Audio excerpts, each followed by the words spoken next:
नमस्कार, turning point में आपका स्वागत है और मैं हूं आपके साथ साइमा। लोकसभा चुनाव से पहले कांग्रेस चारों खाने चित होती हुई नजर आ रही है, क्योंकि कांग्रेस के अपने ही नेता कांग्रेस को अब भाव नहीं दे रहे हैं और उसका साथ छोड़ रहे हैं।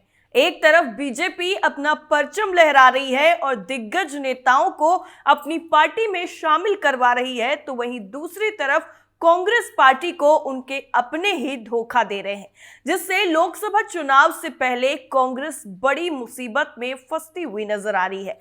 अब एक बार फिर से कांग्रेस को जोरदार झटका लगा है, क्योंकि इस बार एक दो नहीं बल्कि दर्जनों नेताओं ने एक साथ पार्टी को छोड़कर कांग्रेस को पूरी तरह से हिला कर रख दिया है। खबर में धमाकेदार खुलासा करेंगे, लेकिन उससे पहले आप ये जान लीजिए कि ये पहली बार नहीं है जब कांग्रेस के नेताओं ने पार्टी को अलविदा कहा है और कांग्रेस से उनका मोह भंग हुआ है। तो क्या कुछ है पूरा मामला, सब कुछ आपको पॉइंट टू पॉइंट बताते हैं। कांग्रेस को फिर से लगा बड़ा झटका, पार्टी के नेताओं ने दिया बड़ा धोखा। कांग्रेस से नेताओं का हो रहा मोह भंग, एक साथ दर्जनों नेताओं ने छोड़ा साथ।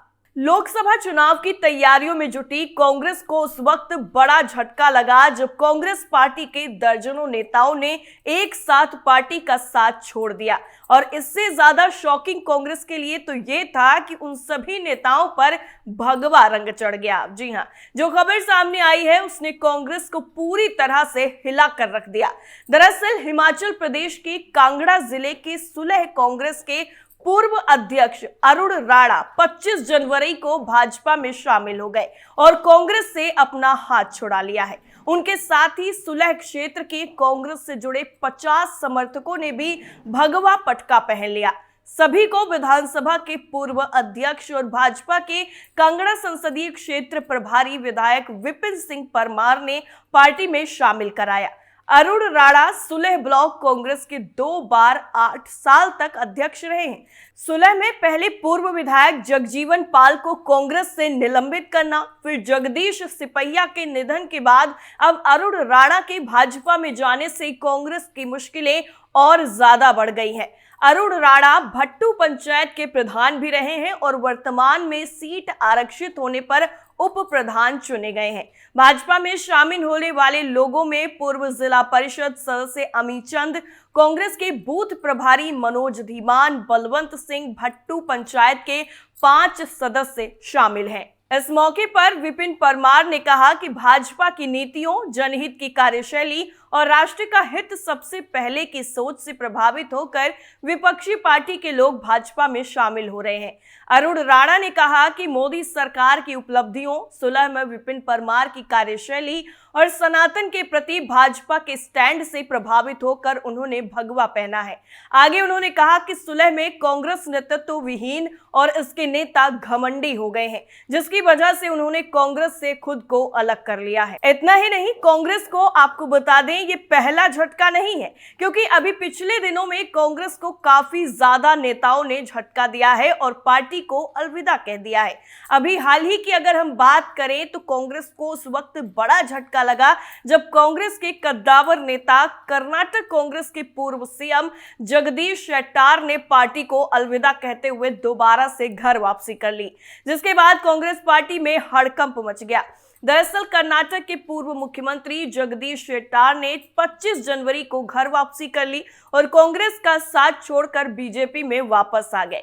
आपको बता दें कि पिछले साल मई में हुए विधानसभा चुनाव में टिकट नहीं मिलने पर नाराज होने के बाद वो कांग्रेस में शामिल हो गए थे, लेकिन उन्हें पार्टी बदलने का कोई खास फायदा तो हुआ नहीं। नई दिल्ली में मौजूद बीजेपी हेडक्वार्टर में केंद्रीय मंत्री भूपेंद्र यादव और राजीव चंद्रशेखर, कर्नाटक के पूर्व मुख्यमंत्री और पार्टी संसदीय बोर्ड के सदस्य बीएस येदियुरप्पा, मुख्य प्रवक्ता और मीडिया विभाग के प्रभारी अनिल बलूनी और पार्टी की कर्नाटक इकाई के अध्यक्ष बीवाई विजयेंद्र की मौजूदगी में उन्होंने घर वापसी कर ली। दरअसल हुबली धारवाड़ मध्य सीट से 6 बार विधायक रहे जगदीश शेट्टार की गिनती राज्य के काफी ज्यादा अनुभवी नेताओं में होती है। शेट्टार का परिवार जनसंघ के दिनों से पार्टी से जुड़ा रहा है और वो कित्तूर कर्नाटक क्षेत्र के एक प्रभावशाली नेता भी माने जाते हैं। बीजेपी में रहते हुए उन्होंने मंत्री, विधानसभा अध्यक्ष, नेता प्रतिपक्ष और मुख्यमंत्री के रूप में सेवाएं दी हैं। कर्नाटक के पिछले विधानसभा चुनाव में बीजेपी के शीर्ष नेताओं ने 67 साल के शेट्टार से दूसरों के लिए रास्ता बनाने के लिए विधानसभा चुनाव नहीं लड़ने का आग्रह किया था और इसी बात से शेट्टार काफी ज्यादा नाराज हो गए थे। जगदीश शेट्टार ने तब जोर देकर कहा था कि वो आखिरी बार चुनाव लड़ना चाहते हैं। जब बीजेपी ने उन्हें तमाम कोशिशों के बावजूद टिकट नहीं दिया तो उन्होंने कांग्रेस का दामन थाम लिया। कांग्रेस में शामिल होने के बाद शेट्टार ने आरोप लगाया था कि बीजेपी ने उन्हें टिकट ना देकर अपमानित किया और पार्टी को सिर्फ कुछ गिने चुने लोग चला रहे हैं। कांग्रेस ने उन्हें हुबली धारवाड़ मध्य सीट से अपना उम्मीदवार भी बनाया था, लेकिन वो विधानसभा चुनाव में बीजेपी उम्मीदवार के हाथों पराजित हो गए थे। अब विधानसभा चुनाव के कुछ ही महीने बाद वो एक बार फिर से बीजेपी में शामिल हो गए हैं। इतना ही नहीं, कर्नाटक में कांग्रेस को झटका लगने के बाद एक और गहरा सदमा कांग्रेस को उस वक्त लगा जब कांग्रेस के 228 नेताओं को ज्योतिरादित्य सिंधिया ने भगवा पटका पहनाकर बीजेपी में शामिल करवा दिया। दरअसल ज्योतिरादित्य सिंधिया ने चंबल में कांग्रेस को झटका देकर उनकी नींद उड़ा दी। इस बार सिंधिया ने मुरैना जिले के तमाम पदाधिकारियों के साथ ही 228 कांग्रेसियों को बीजेपी में शामिल करके कांग्रेस की हालत खराब कर दी। पिछले दिनों सिंधिया ने मुरैना से कांग्रेस के पूर्व विधायक राकेश मवई को भी बीजेपी में शामिल करके कांग्रेस को करारा झटका दिया था। अब राकेश मवई की अगुवाई में ही 228 कांग्रेसियों ने बीजेपी ज्वाइन करके कांग्रेस को अलविदा कह दिया है।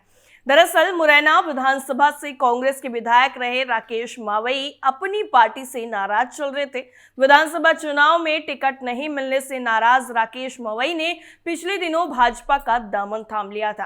केंद्रीय नागरिक उड्डयन मंत्री ज्योतिरादित्य सिंधिया के सामने दिल्ली पहुंचकर राकेश मवई ने बीजेपी की सदस्यता ली। कांग्रेस ये झटका भी झेल भी नहीं पाई थी कि सिंधिया ने राकेश मवई के जरिए कांग्रेस को एक बार फिर से जोरदार सदमा देते हुए मुरैना के तमाम पदाधिकारियों के साथ ही 228 कांग्रेसियों को बीजेपी में शामिल करवा दिया। मीडिया रिपोर्ट से मिली जानकारी के मुताबिक सिंधिया के ग्वालियर में मौजूद जय विलास पैलेस में राकेश मवई कांग्रेस के पदाधिकारी और कार्यकर्ताओं को लेकर पहुंचे थे और यहीं पर सिंधिया के सामने सभी पदाधिकारी और कांग्रेस के कार्यकर्ताओं ने बीजेपी को ज्वाइन कर लिया। बीजेपी में शामिल होने वाले पदाधिकारियों में मुरैना की महिला कांग्रेस की जिला अध्यक्ष संजू शर्मा, अल्पसंख्यक विभाग के शहर अध्यक्ष हसनैन खान, बानमोर ब्लॉक के सभी मंडल अध्यक्ष, सेक्टर अध्यक्ष एवं मुरैना दक्षिण के सभी सेक्टर और मुरैना उत्तर के 15 सेक्टर एवं 7 मंडल एवं जिला पदाधिकारी और ब्लॉक पदाधिकारी समेत आईटी सेल की प्रदेश पदाधिकारी एवं जिला पदाधिकारी शामिल हैं। कुल मिलाकर 228 लोगों ने कांग्रेस को छोड़कर बीजेपी का दामन थाम लिया है। लोकसभा चुनाव के पहले सिंधिया लगातार कांग्रेस को सदमे देते हुए नजर आ रहे हैं। जिस तरीके से मुरैना के इन तमाम पदाधिकारी और कांग्रेसी कार्यकर्ताओं ने कांग्रेस का दामन छोड़कर बीजेपी ज्वाइन की है, उससे तो साफ ये पता चलता है कि आगामी लोकसभा चुनाव में कांग्रेस के लिए बहुत बड़ा संकट खड़ा होने वाला है, क्योंकि एक जगह पर नहीं बल्कि अलग अलग राज्यों में कांग्रेस से नाराज चल रहे दिग्गज नेता पार्टी को अलविदा कह रहे हैं और कांग्रेस को जोरदार झटका दे रहे हैं और युवाओं की पार्टी कही जाने वाली कांग्रेस अब बिखरती हुई नजर आ रही है। दरअसल ये बात अब किसी से छिपी नहीं रही है कि एक वक्त में राहुल गांधी की टीम में युवा नेताओं की भीड़ लगी रहती थी। 2014 में कांग्रेस पलटी और कांग्रेस पार्टी की उल्टी गिनती शुरू हो गई। राहुल गांधी के बेहद ही करीबी होने के बावजूद धीरे धीरे उनकी टीम बिखरती चली गई और राजनीति में परिवारवाद का मुद्दा उठने की वजह से एक एक करके कई युवा नेताओं ने कांग्रेस से एग्जिट कर लिया। इसमें सबसे नया नाम महाराष्ट्र कांग्रेस के अहम चेहरे और युवा नेता मिलिंद देवड़ा का है। उन्होंने 14 जनवरी 2024 को कांग्रेस को अलविदा कहा और पार्टी से परिवार का 55 साल पुराना नाता भी खत्म करने का ऐलान कर दिया। कांग्रेस के पूर्व विधायक अल्पेश ठाकोर ने जुलाई 2019 में पार्टी छोड़ने के फैसले से सबको हैरान कर दिया था। हालांकि कुछ दिनों बाद वो भाजपा में शामिल हो गए और उन्हें राधापुर से उपचुनाव के लिए मैदान में भी उतारा गया, लेकिन वो सीट हार जरूर गए थे। पिछले साल हुए चुनाव में उन्होंने गांधीनगर दक्षिण से जीत हासिल की थी। ठाकुर 2017 के विधानसभा चुनाव से ठीक पहले कांग्रेस में शामिल हुए थे और राधनपुर विधानसभा क्षेत्र से जीत हासिल की थी। अपने त्याग पत्र में 43 साल के ठाकुर ने कांग्रेस पर उनके समुदाय को धोखा देने का आरोप लगाया था। ज्योतिरादित्य सिंधिया जो मौजूदा केंद्रीय मंत्री हैं, उन्होंने कांग्रेस से अलविदा कहा और 2020 में भाजपा में शामिल हो गए। सिंधिया के भाजपा में शामिल होने से बड़े पैमाने पर दल बदल हुआ, जिससे कमलनाथ सरकार गिर गई और मध्य प्रदेश में शिवराज सिंह चौहान को सत्ता में आने में काफी ज्यादा मदद भी मिली। 18 साल पहले पिता माधवराव सिंधिया के निधन के बाद ज्योतिरादित्य सिंधिया कांग्रेस में शामिल हुए थे। माना यह जाता है कि 2018 में मध्य प्रदेश में कांग्रेस ने सिंधिया की जगह कमलनाथ को मुख्यमंत्री बनाने का फैसला किया था, जिससे वो काफी ज्यादा नाराज हो गए थे। साथ ही पार्टी में युवा चेहरों की अनदेखी से भी वो काफी ज्यादा खफा थे। यानी कुल मिलाकर कांग्रेस पार्टी से युवा नेताओं की नाराजगी का यह सिलसिला नया नहीं है और इसी का नतीजा है कि अब भी ये सिलसिला रुका भी नहीं है, जिससे कांग्रेस के सामने बड़ी मुश्किल खड़ी हो गई है। टर्निंग पॉइंट में फिलहाल के लिए इतना ही। बाकी खबरों के लिए आप बने रहिए कैपिटल टीवी के साथ। नमस्कार।